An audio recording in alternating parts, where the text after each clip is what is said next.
안녕하세요. 클래식 갤러리 박지윤입니다. 얼마 전 한 영국의 방송사에서요, 사람의 일생을 주제로 재미있는 통계 조사를 발표했는데요. 한 사람이 평생 동안 사귀는 친구의 수는 1,700명이고요. 평생 흘리는 눈물의 양은 70리터. 좀 작다 싶은데요. 또 하루 평균 42,000개의 엄청난 양의 단어를 이야기한다고 합니다. 이런 통계 조사를 듣고 있자니까요. 과연 우리가 평생 듣는 클래식 음악의 수는 얼마나 될까 하는 궁금증도 생기는데요. 오늘 또 여러분 새로운 곡들 만나실 수 있습니다. 클래식 갤러리 문을 활짝 열어볼게요.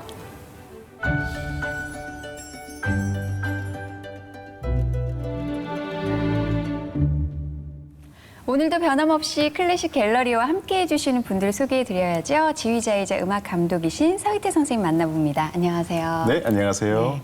선생님은 직업이 음악이시니까요. 만나는 사람보다 하루에 만나는 음악의 수가 더 많지 않을까 그런 생각이 들어요. 뭐 사실 사람을 만나는 건 그렇게 많지는 않으니까 당연히 음악을 듣는 시간 더 많겠죠.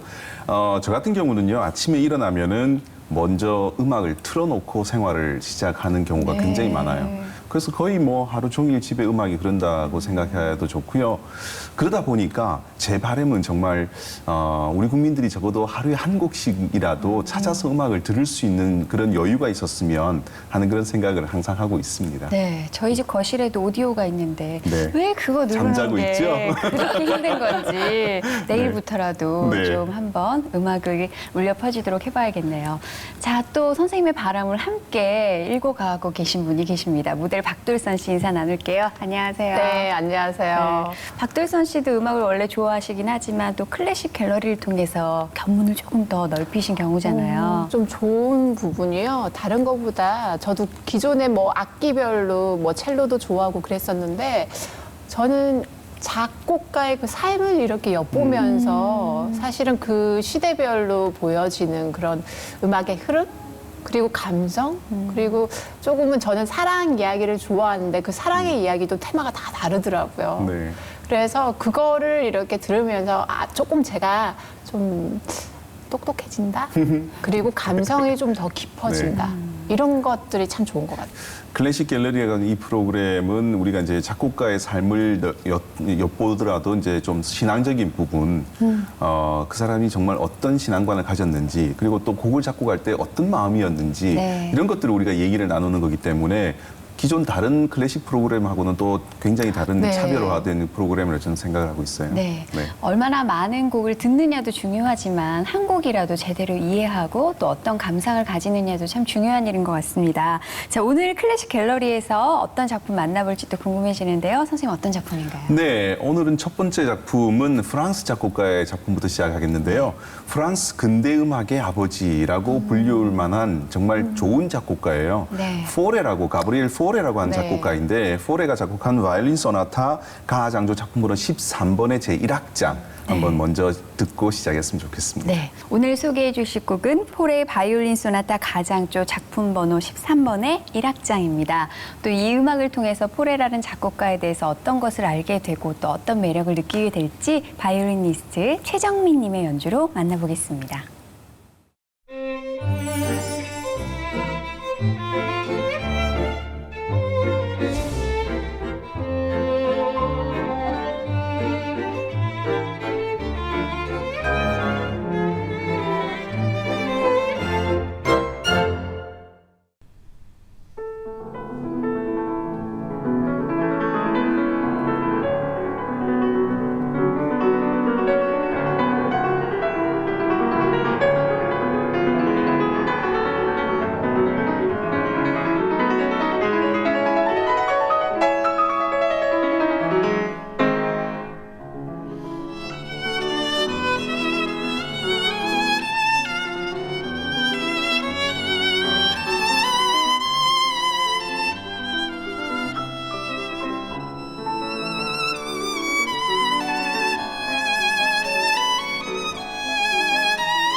포레라는 이름에서도 저는 그런 느낌이 들었는데 굉장히 서정적인 네. 느낌이 강한 바이올린 연주라는 생각 들었거든요. 박둘선 씨는 어떻게 들으셨어요?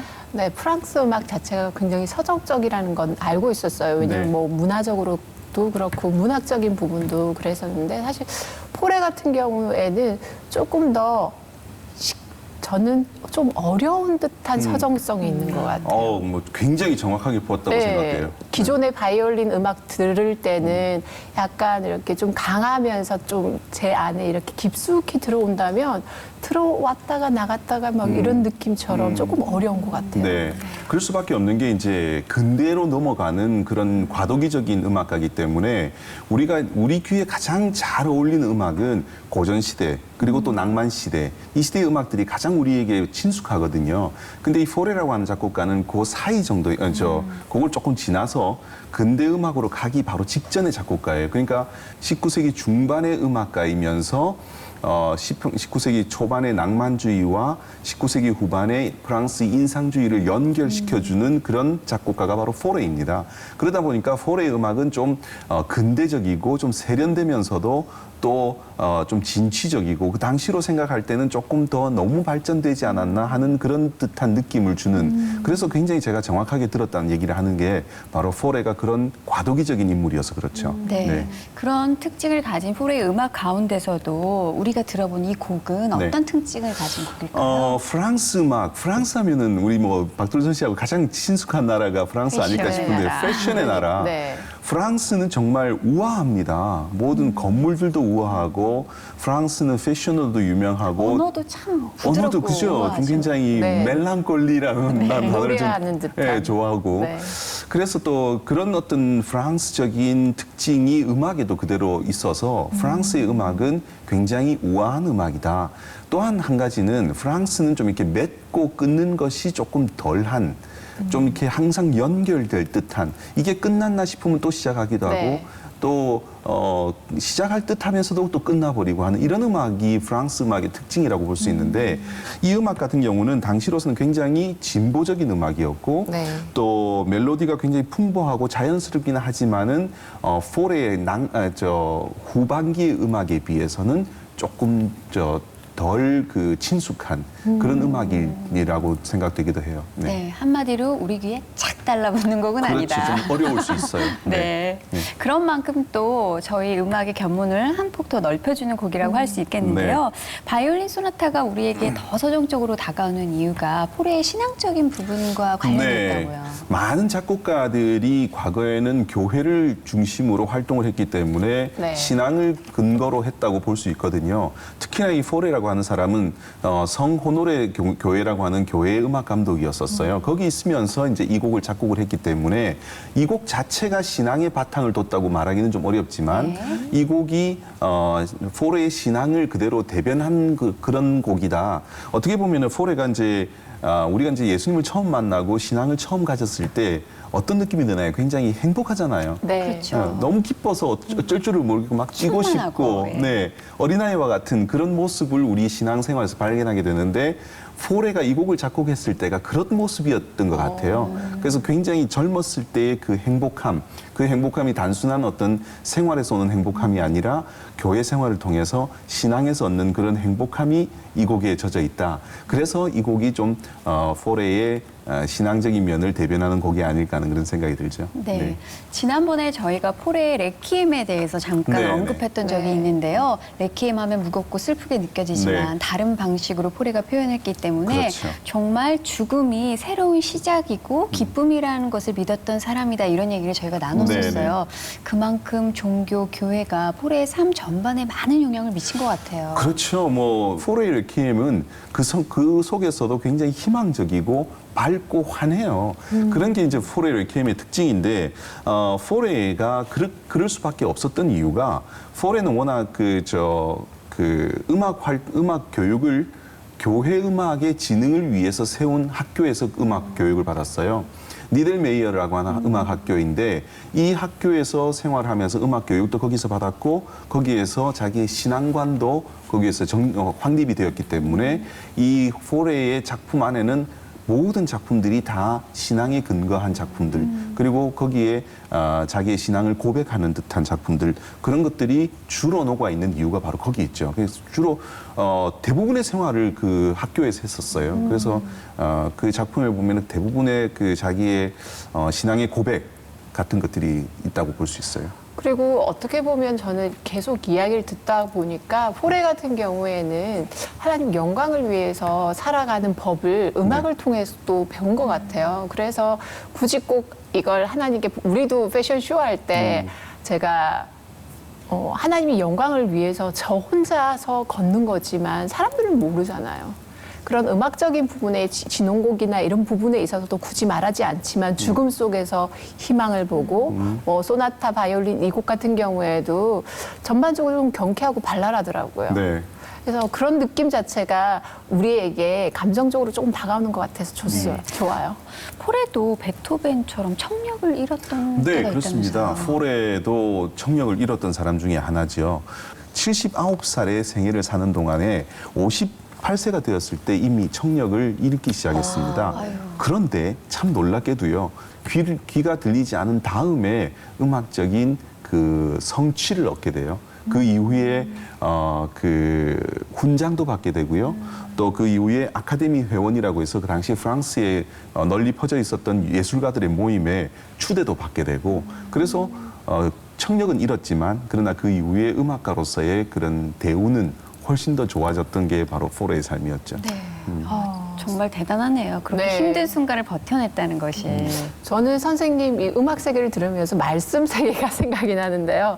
바울 사도가 왜 그러잖아요. 자기의 몸에 있는 이 가시를 하나님께 빼달라고 3번 기도했는데 하나님 거절하셨는데 그럼에도 불구하고 자기가 가지고 있는 그 사명의 길을 포기하지 않고 그 신념을 지키면서 갔던 그것도 생각나면서 분야만 좀 다를 뿐이지 자기의 신념을 가지고 자기 색깔을 가지고 살아가는 게 정말 중요하겠구나 이런 생각이 들어요. 네. 네. 저희가 살면서 가장 많이 하는 말이 아유 힘들어서 못 살겠다 막 이런 얘기인 것 같은데 네. 그럼에도 불구하고 저희가 감당하지 못할 시련은 주지 않으시는 하나님을 생각한다면 네. 조금 더 힘이 나지 않을까 생각을 해보고요. 폴의 삶을 통해서 아름다운 음악뿐만 아니라 그의 바탕이 됐던 신앙심 그리고 우리가 역경에 어떻게 대처해야 될지 그 힘까지 배워보는 아주 의미 있는 시간이었던 것 같습니다. 네. 자 이제 어느덧 저희가 2번째 곡을 만나볼 시간이 된 것 같은데요. 네, 네. 어떤 곡을 만나볼까요? 바이올린 하면은요 정말 대명사처럼 떠오르는 작곡가들이 몇 명 있어요. 파가니니, 사라사테. 네. 네. 정말 19세기 최고의 바이올리니스트라고 일컬어졌던 분들인데 그래서 오늘 2번째 곡은 사라사테의 정말 명곡입니다. 지고이너 바이젠이라고 하는 정말 명곡을 2번째 곡으로 들어보겠습니다. 바이올린의 대명사라는 이런 단어가 나왔거든요. 네, 네. 파블로 데 사라사테의 지고이네르 바이젠. 우리에게 많이 소개된 곡이 분명하겠죠. 네. 그래서 들어보시면 아하라는 생각을 하실 텐데요. 네. 역시나 바이올리니스트 최정민님의 연주로 함께 감상해 볼게요.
네, 최정민님의 연주로 만나본 사라사테의 지구인의 르바이젠. 저희가 연주 듣는 동안 박수가 막 네. 스태프들이 박수를 치시면서 네. 딱 제 스타일이에요. 이 아, 곡이. 그렇습니까? 예, 열정적이면서 카리스마 있고. 박두선 씨는 어떠셨어요? 저는 정말 연주자도 너무 아름답고요. 그 네. 음악 자체가 기교가 다양해서 네. 버라이어티한 거예요. 그래서 계속 마음에서 이렇게 흥분되면서 즐겁더라고요. 네. 저거는 도대체 어떻게 연주할까 하는 그런 생각이 들죠. 저렇게 네. 하려면 얼마나 해야 될까? 얼마나 고생했을까? 얼마나는 누가 하느냐에 따라서 저는 다르다고 생각을 해요. 네. 정말 사람마다 정말 많은 노력, 뭐 표현할 수 없을 만큼의 많은 노력, 저 눈물도 많이 흘려야 될 거고요.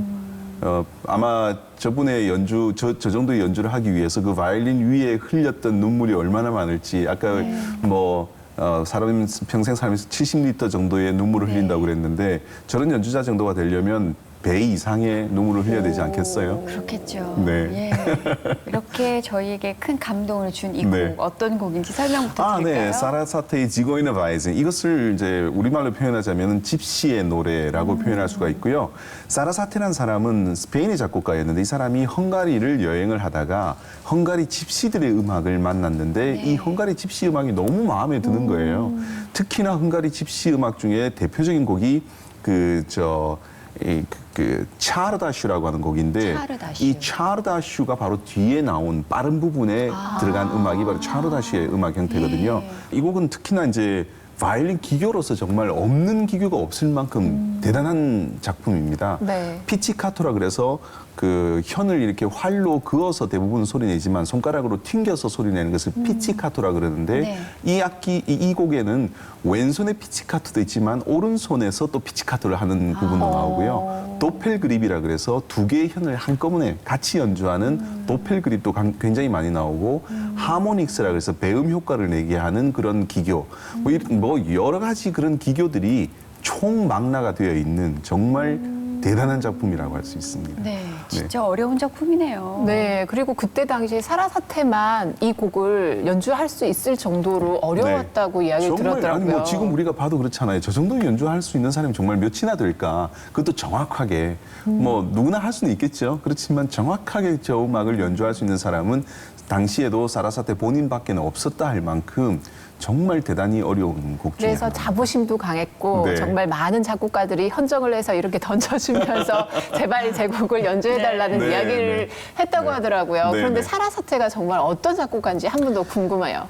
사라사테는 뭐 스페인 출신의 작곡가이고요. 네. 19세기 후반을 주름 잡았던 그런 작곡가인데 19세기에 3대 바이올리니스트가 있었어요. 파가니니라는 네. 작곡가가 있었고 파가니니가 죽고 난 다음에 나타난 작곡가가 폴란드 출신의 비에냐프스키라고 하는 바이올리니스트가 있었고 또 스페인에는 사라사테가 있었어요. 그러니까 이탈리아, 폴란드, 스페인을 대표하는 세 명의 작곡가이자 바이올리니스트가 이 세 명이었는데 사라사테는 이 두 사람 지금 파가니니와 비에냐프스키가 죽고 나서 약 30년 동안을 유럽 최고의 바이올리니스트로 군림을 했던 작곡가이고 58곡의 곡을 작곡을 했는데 모두가 바이올린 곡이에요.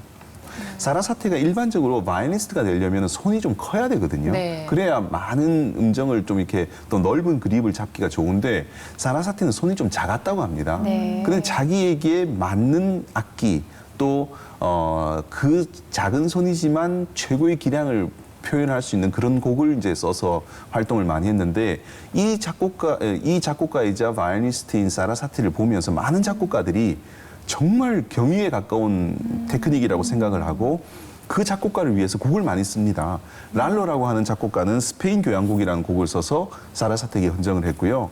또 그 외에도 브루크라고 하는 독일의 작곡가는 바이올린 협주곡 2번을 헌정을 하기도 하고 네. 또 그 외에도 생상이라고 하는 작곡가는 서주와 론또 카프리치오라는 곡을 또 써서 사라사테에게 헌정을 할 만큼 그 같은 시대를 살았던 많은 작곡가들이 정말 최고의 연주자로 극찬을 했던 작곡가가 사라사테여서 자기의 어떤 좀 불편한 부분 또 자기의 부족한 부분들을 테크닉과 자기의 작품을 통해서 완벽하게 그것을 새로운 것으로 만들어낸 작곡가가 사라사테입니다. 네, 어떻게 보면 음악가로서는 자기의 고난이고 역경이잖아요. 그럼요. 근데 하나님은 말씀에서 그런 말씀하시잖아요.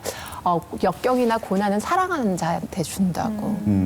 그래서 그걸 우리가 또 뛰어넘을 수 있는 힘도 주신다고. 이 음악 세계를 들여다보면서도 하나님이 행하시는 이 흔적들을 살짝 볼 수 있는 것 같아요. 네. 사람들은 다 천재라고 얘기를 하죠. 네. 그 사라사테를 두고 이런 얘기도 있어요. 어떤 음악 평론가가 사라사테에게 선생님은 정말 천재입니다. 라는 얘기를 했다고 합니다. 근데 그 말에 사라사테가 이런 대답을 합니다.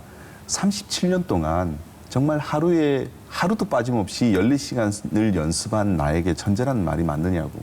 그러니까 우리가 일반적으로 말하는 이 천재라고 하는 말 뒤에는요, 부단한 그 연주자의 노력이 뒷받침되어야만 그 천재성도 표현되어질 수 있고 우리에게 보여질 수 있는 거거든요. 네. 그러니까 그런 노력이 반드시 있어야 되는 거죠. 네.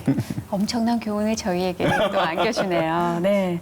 뜨거운 열정과 에너지로 바이올린계의 거장으로 군림했던 사라사테. 하지만 그가 앞선 세대에 살았던 파가니니라는 거장을 또 넘어서야 했고요. 작은 손이라는 컴플렉스를 바이올리니스트로서 또 넘어서야 했습니다. 그런 모든 고난을 이겨내고 아름다운 음악을 우리에게 선물해 줬기에 더 큰 감동으로 다가오는 것 같네요.